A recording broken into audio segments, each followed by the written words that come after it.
Hey there guys, Reckoning here and welcome back to Let's Read Katawa Shoujo. In the last episode, you probably don't even remember what happened because it's been so long, because no internet. Fun times all around. At the time of recording this, I still have not gotten my internet back, so you can kind of guess when this is recorded whenever I eventually do get it back. I lost it the day that episode 15 was supposed to go up. I decided I wanted to get sleep before I uploaded because my sleep schedule has been out of whack for the past couple weeks now. So I figured I'd upload it shortly before it was supposed to go up, maybe like 4:30. Well, I get woken up at about 2:45, and I find out that the internet is, it's been shut off. So, of course, first thing that dawns on me is I can't upload episode 15. Second thing that dawns on me is I won't be able to stream that weekend, which is why there wasn't a stream that weekend. Hopefully, this coming Saturday I'll be able to stream because hopefully we'll have internet back, but who knows. Anyway, I've spent over a minute on this intro, so we should probably get started. I asked you a question, Nakai. I shake my head to fend off the dazedness. The teacher's looking at me, as is everyone else in the class. Sorry, I wasn't paying attention.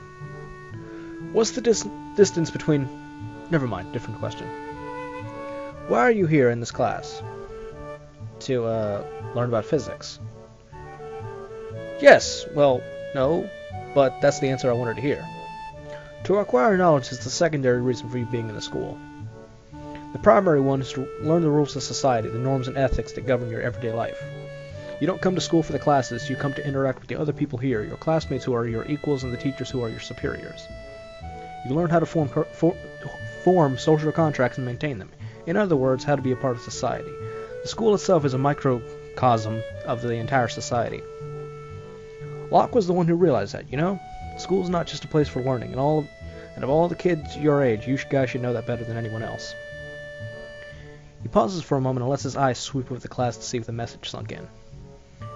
At the very least, it shut everyone up and got them to focus on him, captivated either by his voice or the sudden change of topic from physics to the philosophy of education.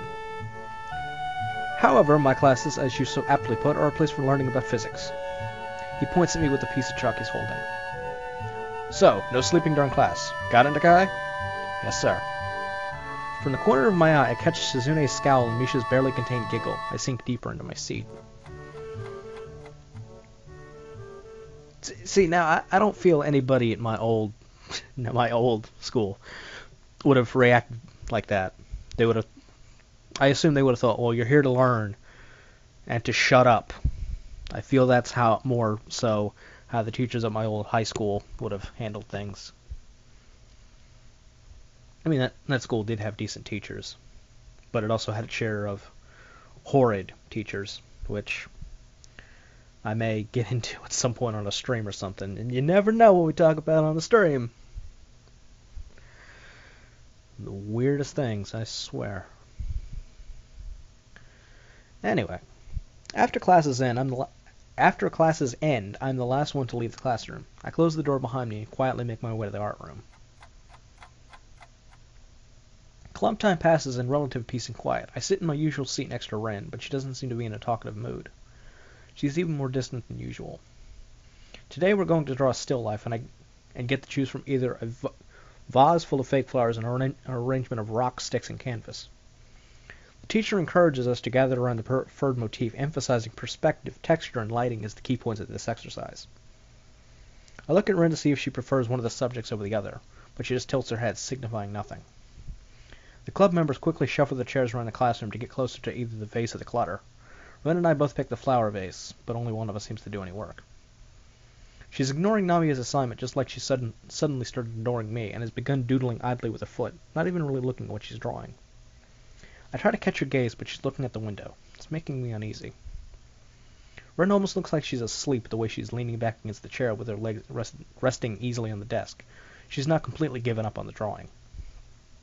The more I try to relax, ignore her, and just be myself, the more it feels like I should ask if something's wrong. After club activities are over and others have filed out, Ren gets up from her seat and marches over to Namiya with unusual determination. I will do it. Namiya, who was humming to himself while sorting a box of pencils by hardness, turns around with a mixed expression of friendliness and incomprehension on his face. What will you do, my girl? The gallery person. I can talk with that person. At least yesterday I thought I could. Today too. I think. I want to try it. I'm going to go all the way. The widest smile I've ever seen on any person's face lights up the teacher's features. He's almost literally beaming. Oh, wonderful! I'd almost lost hope. Such a hard-headed girl you are, but I knew sooner or later that you'd understand as well. I will call my good friend Sayonji and arrange a meeting. You'll need to show her your work so she can estimate it. I've told her about you, but you obviously should talk face to face. This is so exciting, isn't it? Namiya is talking more to himself than to us and walking in circles around his desk, waving his hands around wildly all the time. He picks up a cell phone from the breast pocket of his jacket and flips it open with a stylish movement, starting to look for the number to call. While he searches, he notices me staring and gives me a beaming thumbs up. I shrug back at him, doing my best not to look smug. Namiya finds the number and makes the call, turning away from us and lowering his voice once it goes through. Even so, I can hear his exciting tone. The call doesn't last long. Fabulous. Say is at the gallery right now, and she said we could stop by right away if that's fine. This is most excellent. Do you have some kind of portfolio to show, Ren? She just shakes her head at the question. Never fear, I've taken some photos of your paintings. We can bring those and maybe a couple of originals with us. Those will be quite sufficient for now. There should be some recent ones around here in the back, right? He pulls out a folder full of photos of a desk drawer. He pulls out a folder full of photos out of a desk drawer, then charges toward the back, where there is a small storage room and extra cabinets for all the materials and tools of the art classes and club use. William Shatner voice. What time is it again? Oh, look at that! It's 5 in the morning. He soon finds what he was looking for and crudely grabs 2 of Ren's paintings and some brown packing paper. Nakai, would you carry these to my car? I pick up the 2 oil paintings. They aren't heavy, but they do make navigation somewhat cumbersome as I follow Namiya and Ren to the parking lot. Hey look, it's a parking lot. Probably the only time we'll see this. Namiya has a pretty nice car, not something I'd expect a high school teacher to drive. I wonder what kind of salaries they earn in Yamaku. The canvases are stuffed into the trunk, but they just barely fit. At the teacher's over-enthusiastic prompting, I get in the car along with them. Ren answers my questioning stare with a confirming nod and a nonchalant shrug. I guess it becomes some sort of assistant for her now. One of these days, I will speak correctly. The problem is, how soon is that going to be? And I can answer that. It's not going to be soon. Possibly never. Namiya doesn't go light on the pedal. The smooth ride takes just about 10 minutes to bring us to the city center, where we pull into a tiny parking lot. We pull into a tiny parking lot and get out of the car. I pick up the paintings again, looking around. It's just like any city in Japan, really. Same style of buildings, people hurrying here and there, office workers sweating in their suits in the summer heat. Wide, tree-lined streets aren't something you see everywhere, though. Maybe they're the city's specialty. The city's specialty. It definitely has that feel of a city, which I thought I'd already forgotten. I feel immediately comfortable walking around. I've not actually been here before. No? In that case, it's about time. It's a great city, lots of wonderful folk around here, and most important of all, vibrant cultural life. Ah, Say's place is just around the corner.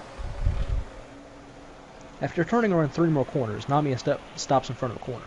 There's a nameplate in big red letters over it, 22nd Corner, which conveniently is the name of this scene. Is this really the 22nd corner? Of what? That's bothering me too. I mean, where to start counting and which way do you count? Ren gets worked up over the strangest things. Unlike me, Namiya ignores her completely and pushes the door open. Well, she's got a point. The gallery is very clean looking and the air conditioning makes it cool and very comfortable. The white walls and big windows facing out onto the busy street make the whole place feel airy and bright.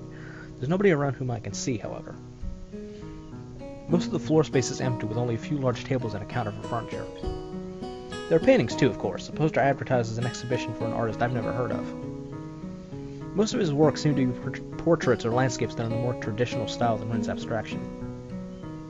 Someone by the bell in the door, a lady who looks maybe around Namiya's age, comes from around the corner. She's dressed in a sharp suit, her straight dark hair, and a perfect ponytail behind her head.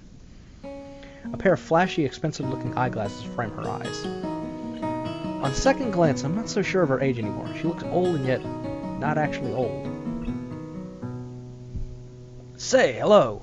She clearly recognizes the teacher, greeting him warmly.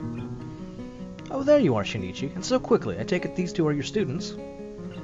Indeed, let me introduce you. This is Ren Tezuka, the one I spoke to you about, and the healthy-looking lad over there, Sasao Nakai. She takes a long, hard look at both of us, especially Ren. It feels like we're being evaluated, that a worth of some abstract kind is being calculated for us. Her eyes linger for a long time on Ren. On her eyes, her empty sleeves tied in knots, her posture. Sei takes her first impression of Ren with an intensity I've not seen used by anyone else before. Once finished, she smiles amiably. Pleased to meet you both. My name is Sei Sayonji, and I'm the owner of this gallery. Could I maybe offer you some tea?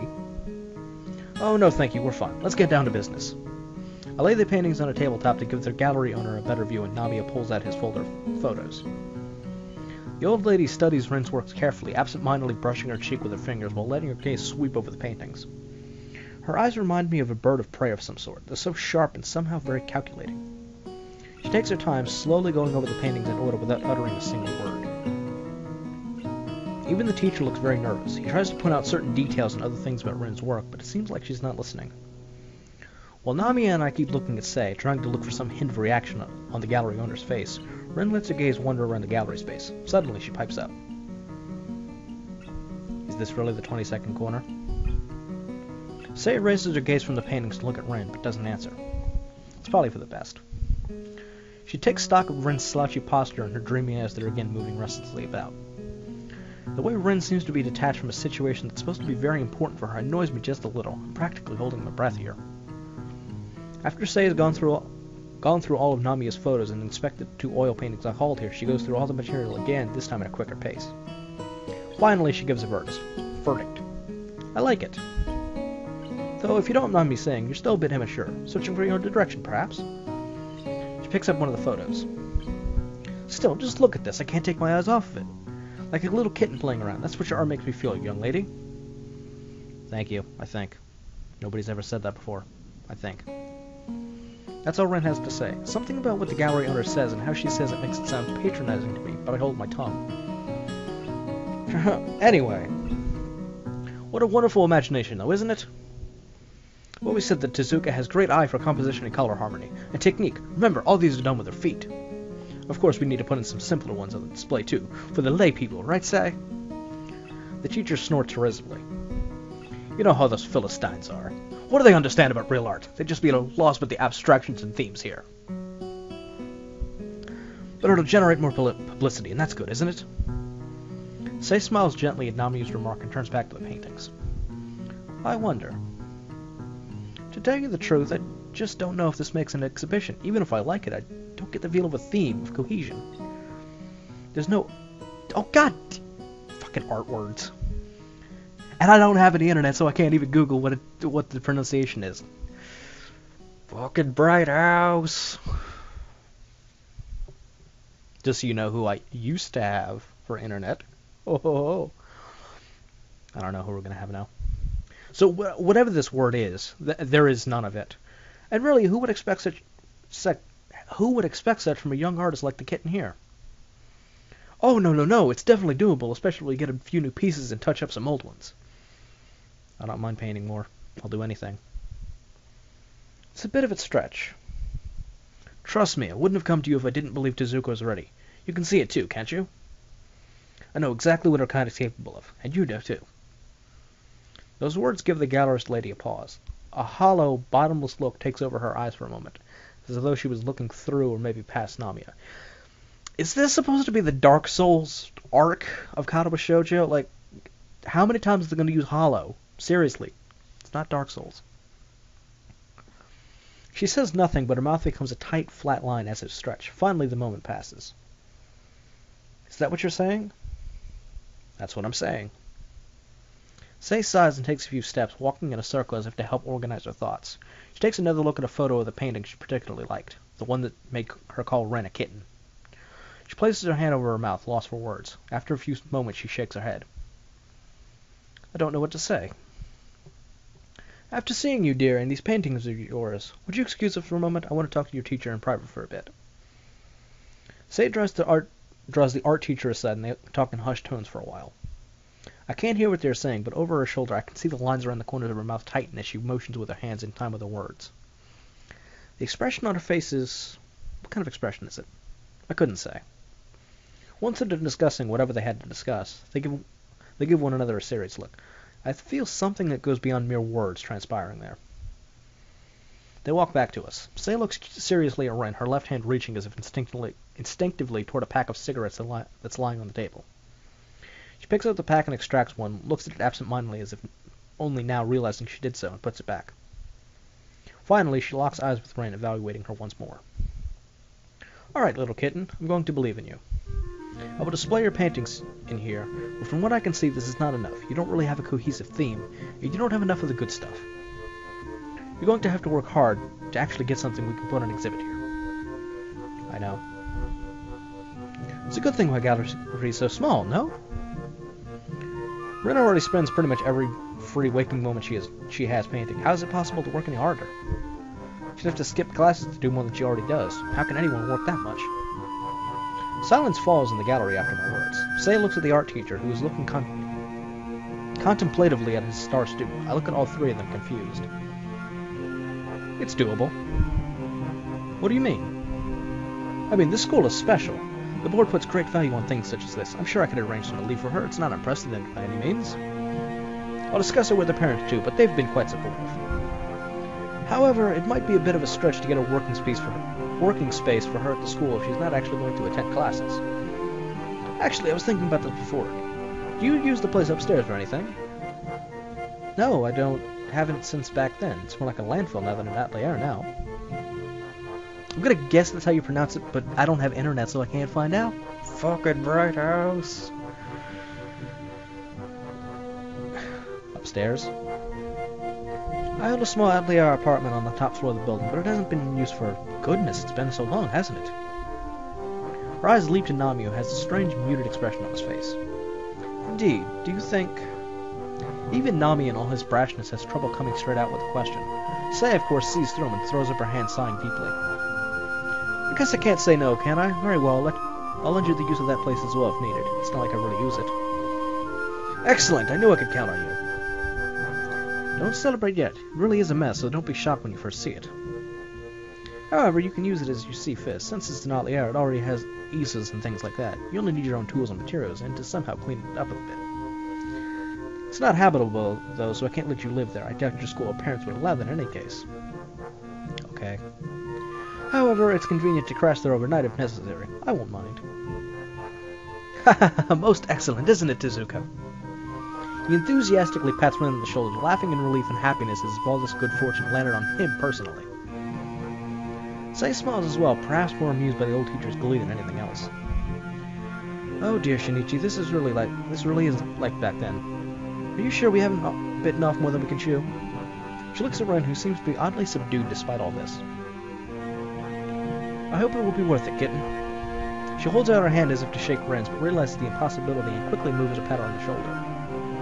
Ren looks back at her silently, her eyes serious and impenetrable like the dark of the night. Well, I suppose that scene could have gone better, but...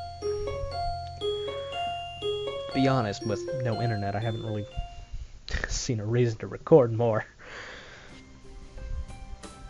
I don't know why, but it's like, oh, no internet, don't really need to worry about uploading anything, so I'll just not record anything. God, I'm lazy. That is the only way to put it. God, I'm lazy. Ren applies for, and thanks to Nami pressuring the principal, I'm sure, is granted leave for the rest of the term for exceptional extracurricular activities. She has to make up for it during the summer vacation, but it seems she doesn't mind. Ren will still be able to eat and sleep at school, of course. She just doesn't have to go to classes. I'm not entirely sure if I envy her or not. It all makes me feel anxious somehow.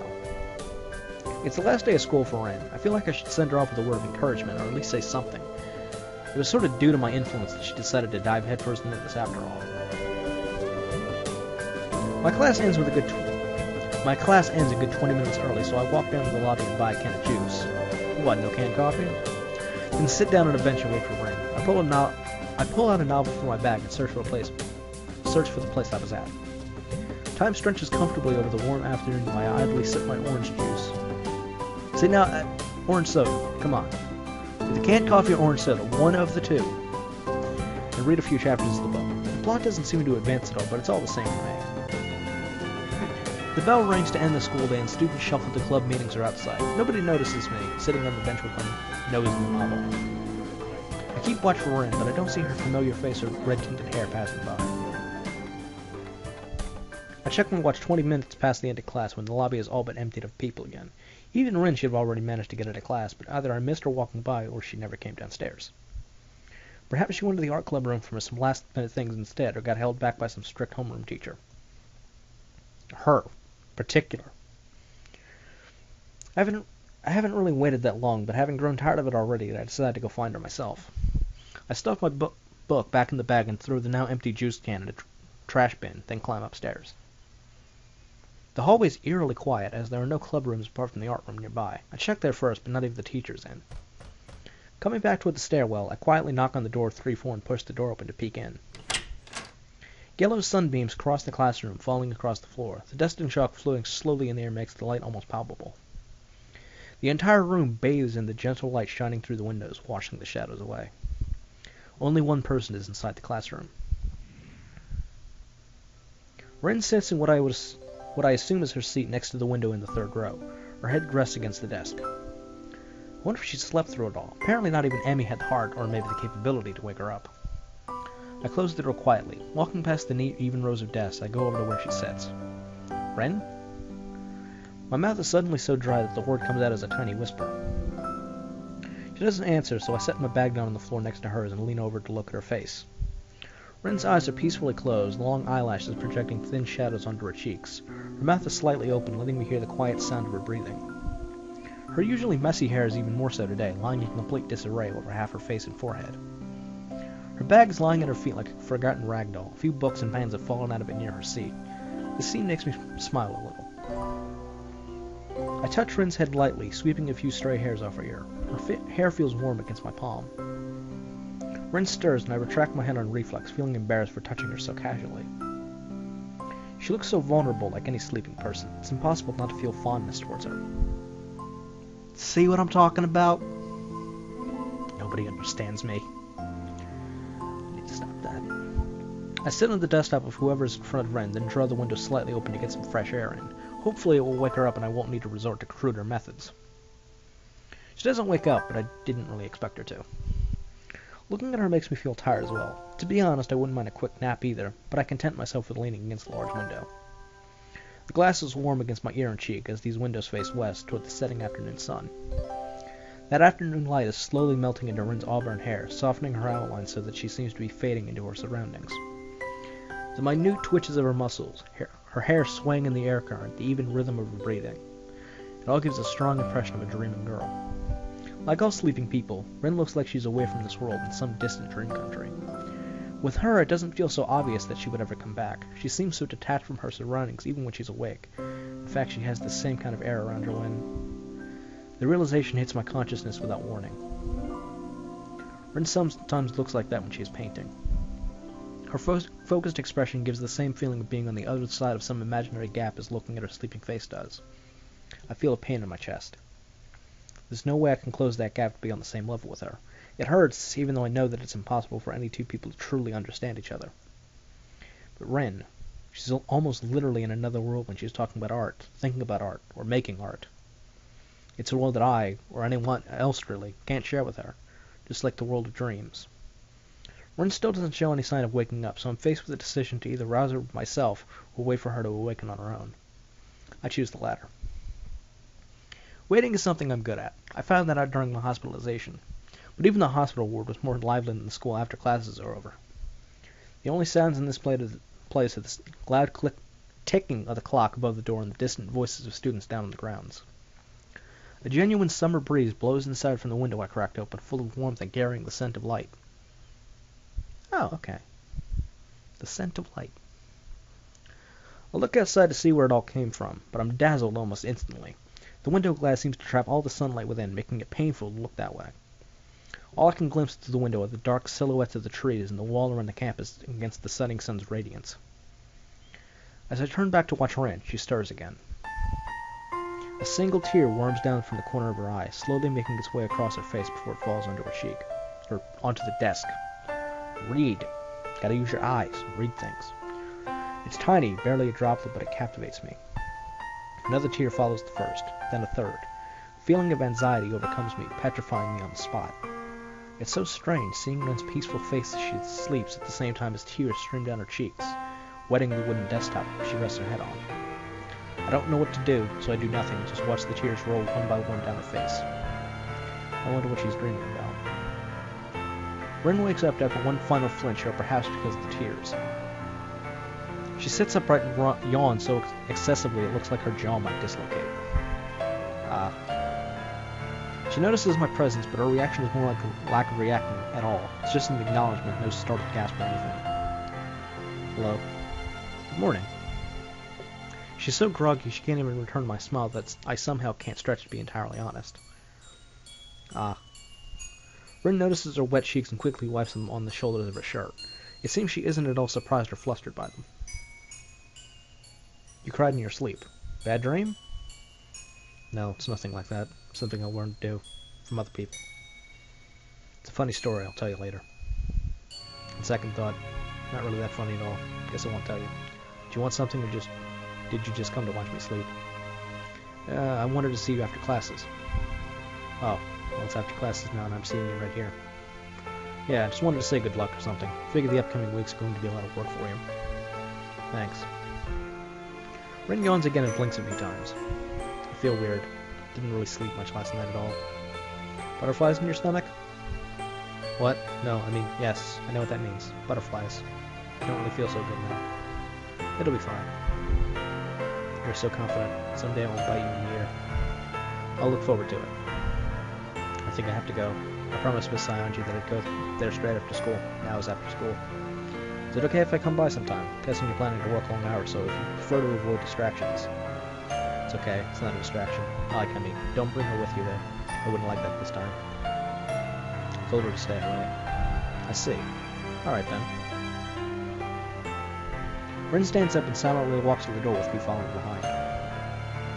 The school's empty hallways, devoid of the usual crowd of students, feel very lonely.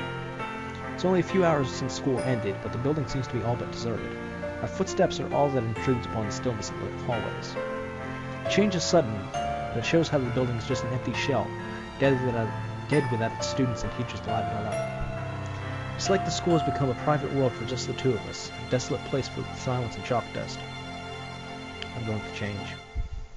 She says this out of the blue while we walk down the stairs from the third floor, and it makes me wonder how she views this challenge that lies ahead of her. That's what people must do sometimes. That's the last thing we say to each other that day, even though there's so much that we could talk about. And even those words drown in the all-encompassing silence, disappearing into the stagnant air as if they were never said.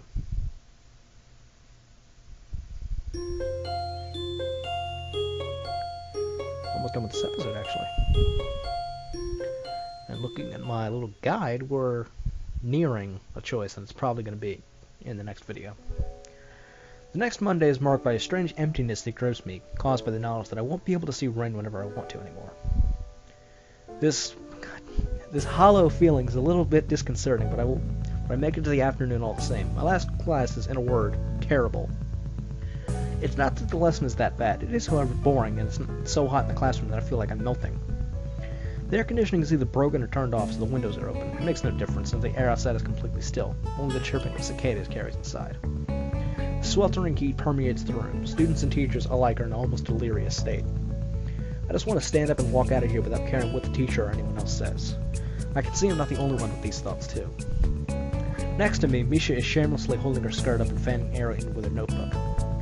Only Shizune seems to be as cool as always, sitting with her back perfectly straight, arms folded on her chest, eyes fixed on the equations scrawled on the blackboard. I keep shooting yearning glances at my watch, but it doesn't help the time go by any faster. It's funny, I remember how badly I wanted to get to the hospital and go back to school. Now all I can think of is the upcoming summer vacation, freedom from classes and homework. Perhaps it's human nature to only think of the situation at hand. Finally, the bell rings. Relieved, my classmates and I burst into the hallway, already crowded by students from our neighboring classes. I spot Emmy's diminutive figure nearby and walk up to her. Hey there. She smells sweet, but clearly happy to see me. Sal, what's up? Is your classroom super hot too? Yeah, it is. I thought I was going to melt in there. Nothing else is really happening, though. Feeling a bit weird now that Ren's on a great adventure, or whatever you want to call it. Emmy's face cracks on a wider smile, and she jumps up and down enthusiastically. Isn't it great? I'm so happy for her. I bet everyone will like her paintings, and she'll sell a lot of them and make piles of money. Yeah, I'm sure it'll work out great. I'm totally sulking at her, though. She huffs angrily and places her hands firmly on her hips, even letting a little anger seep into her voice. Doesn't quite have the impact she's probably hoping for, but I say nothing. Why's that? She said that she doesn't want me to go see her. Oh yeah, she mentioned that. Guess she prefers not to be distracted. I can understand that. I don't think I'm that much of a distraction. Besides, I'm sure she'd forget about sleeping and eating properly if someone's not there telling her to do it. Sometimes she's like that, gets completely fixated on whatever and drops everything else. It really makes me worried, you know. Is she going to be alright? Such friendship. I wonder. What if she thinks I'm annoying? I'm pretty sure that's not the case at all. Amy shakes her head, looking amused. I'm not sure if she's joking or not. I should probably end the video off here, even though this isn't a perfect stopping point, but, I mean, we're reaching 32 minutes. So, whenever this ends up going up, it'll probably end up being the Monday after I end up getting internet back, so it might be, I don't know dates, but it'll probably be on a Monday, might be a week from now, I don't know, but clearly if you see this, you know I have internet back, so things will get back to normal. But other than that, I'm recommending you, the viewer, you know, like, favorite down below if you want to, comment if you want to, share it with your friends if you want to, even though with Google Plus that you're probably sharing it anyway, if you do something to it. And I guess I'll see you guys in the next one. And until then, I guess keep on painting, because I'm not clever enough to come up with something better. So yeah.